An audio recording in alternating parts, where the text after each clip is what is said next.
Sarah's just gone inside to have a look at the second temple. It was becoming a little bit too technically challenging for me. So I'm out here at the side of the temple, and I wanted to mention that these temples are dedicated to the goddess. They're also known as, the temple is also protected by the symbol of a snake. Now, if you think of the Ouroboros that we saw in the, oh, here she is, she's coming in to join us.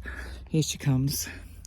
I was just saying that they're dedicated to the sun goddess, or the goddess, and that they also they have a snake as a protective symbol.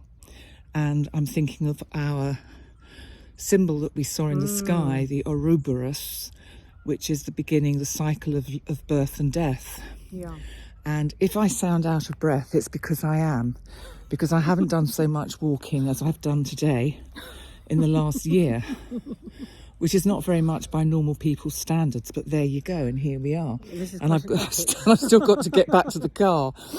So what did you experience inside that part of the temple? That didn't feel the same energy, because a lot of it's propped up by scaffolding, because there's various bits sort of collapsing and things. So Okay. It didn't have quite the same feel. Okay. It was more sort of, it had more of a kind of invaded modern feel. Okay. I felt the energy was the same in that bit.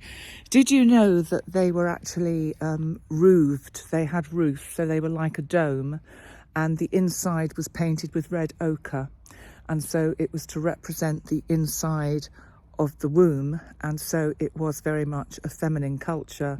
And there were also phallic symbols that were used inside the temples, so it was very ritualistic, to do with the masculine and the feminine, which is just, well, the whole thing is just fascinating. And I mean, I think if you just look at the surroundings, and it's getting a bit later in the afternoon now, so the sun is not quite so strong. So any last thoughts? Has BM said anything to you while we've been here? He hasn't, no. He hasn't.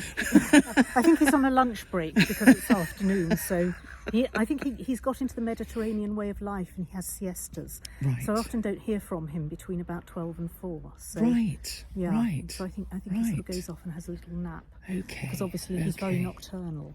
Okay. But I've taken some photos of this part of the temple, so if can they're any post good, them. we can post them. Okay. That is what we will do. So thank you very much, and we will see and speak to you all later. Thanks for joining us. Thank you. Bye for now. Bye.